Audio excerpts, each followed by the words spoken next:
It's your first tournament ever, the official Pokemon State Championships. Deck ready to go, and it's the first game. Here comes the opening hand, and ooh, Pikachu, that's great! And check it out, Raichu's right in your hand. Plus look, his Horsey's weakness to lightning. This is gonna be a very easy game, you think, and you draw, attach, and end your turn. Then, suddenly, Rare Candy Kingdom Water Hydro Pump game.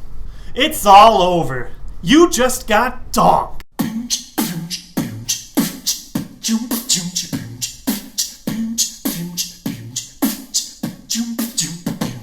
You're Reggie Rocket with my nonsense and hopeless Poke products. You won't stop till you're about to the top with all the hot bips. Hit with the metagame train, the reigning top kid's at the top of his game, and you can't hit on top this. You want the best tricks? I suggest you profit. You want a mess split? I suggest you profit. Once we started rolling, you know you can't stop it. Let's go and get some lessons from JWittz and Profit. Yeah. Hey guys, welcome to the next episode of Profit. Before you do anything, be sure to rate 5 stars and subscribe to my channel. It's what all the cool kids are doing these days. And you want to be cool, don't you? Today, I'm going to be starting a 3-part series on the most played decks that you'll surely see this upcoming state championships. To start us off, I'm going to talk about the threat of the Donk decks, and the simple things that you can do to counter them. Let's get right to it! A Donk deck is usually categorized by a high-speed, low-energy deck that relies on getting its main attacker out and hitting for as much damage as possible in the first turn. These decks are effective in the middle of the game because they constantly hit for medium to high damage and can prove fatal in the short-term game by winning on the first turn. Since I've talked about most of these decks at least once before, I'm going to leave a brief overview of the deck strategy and the maximum base damage it can do before add-ons. Almost all Donk decks hit with the additional damage that these several support cards give you. For each plus power, Crobat Flashbite Poke Power, and heads on a Pokeblower, your opponent can do 10 extra damage. In addition, the Expert Belt card adds 20 damage, but you can only attach one of them, and it gives you 20 more HP, and your opponent takes 2 prize cards for getting knocked out with it. So, without further ado, here's my list of the 7 Donk decks you're bound to see at States. First is Kingdra, the granddaddy of them all, being released in Legends Awakened back in 2008. Kingdra's 1-energy Dragon Pump attack does 40 on its own, or if you discard 2 cards from your hand, it does 60 damage to the active and 20 damage to the bench Pokemon of your choice. Kingdra often relies on Uxie and Claydol draw in order to continually have extra cards in the hand to feed into Dragon Pump. The lightning weakness hurts with all the Luxray around, but with being water type, it'll be great versus the very hyped Donphan Prime in the area. Kingdra clocks in at 60 damage plus 20 damage to the bench before add-ons. Machamp is the next oldest, released in the Stormfront set at the end of 2008. Machamp, unlike most of the other Donk decks around, often doesn't use add-ons at all. His first attack, Takeout, automatically knocks out the active Pokemon if they are unevolved. This is extremely effective versus many of the higher HP SP Pokemon and cannot be avoided unless you have an unknown G attached to you or preventing the effects of an attack. Machamp doesn't hit as heavy as the others late game, but he has the highest potential chance for a turn 1 knockout. Machamp clocks in at 40 damage before add-ons if they're evolved, or an auto knockout if they're unevolved. Next is Shuppet Dunsparce, who I've talked about several times now. Basically, instead of hitting for high base damage, the Shuppet Dunsparce deck uses Fade Out in order to bring all the attached Expert Belts and Plus powers back to your hand and boost your damage each turn. Usual builds run multiple Crobat and 4 Poketurns, Super Scoop Ups, Pokeblowers, Plus powers, and at least 2 Expert Belts, being a damage engine of almost entirely add-on damage. Shuppet usually hits for at least 100 damage to the field after add-ons. Check out this video here for a clip of me doing 140 on the first turn. Next is Beedrill, the main part of our 2009 World Champion Steven Silvestro's deck.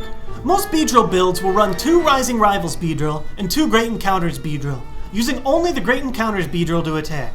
You use Beedrill's attack, Band Attack, which does 30 damage times the amount of Beedrill you have in play. If you get all 4 out, which isn't that hard of a feat, Beedrill hits for 120 damage. In addition, you can use the Rising Rival Beedrill's power, Flutter Wings, to search for a grass Pokemon out of your deck every turn, seriously boosting the deck's speed and consistency. If all 4 Beedrills hit the field, Beedrill does 100 damage before add-ons. Next is Charizard, who I talked about in my last video.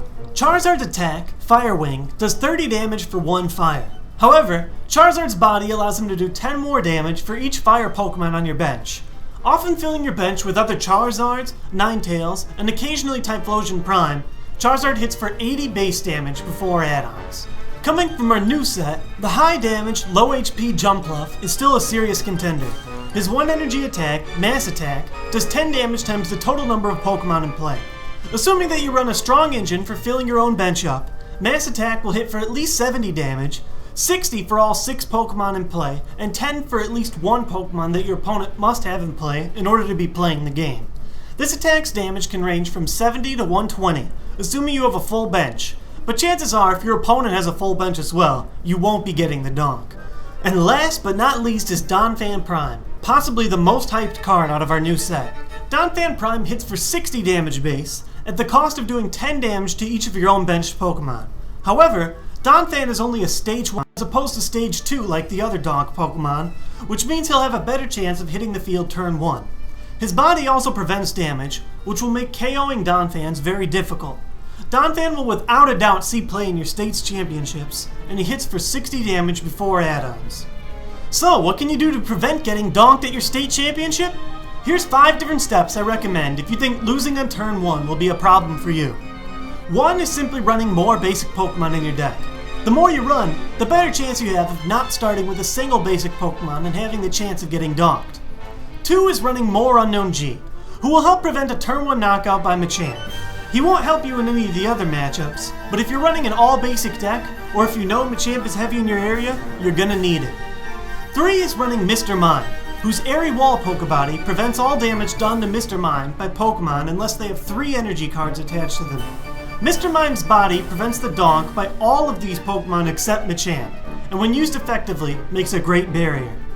4 is running copies of Spiritomb from the Arceus set, whose body prevents either player from using trainers. By blocking your opponent from using trainers, you prevent them from using quick draw cards and rare candy to get the early game evolutions. And finally, 5 is running multiple copies of Call Energy. Call Energy lets you bring 2 basic Pokemon from your deck directly to your bench instead of attacking. Getting a turn 1 Call Energy is an instant and most effective way of preventing a Donk. Well, that's all I've got for this Thursday. Thanks for watching and have a great weekend. Tune in these next 2 weeks for more news on my predicted state championships decks. Peace!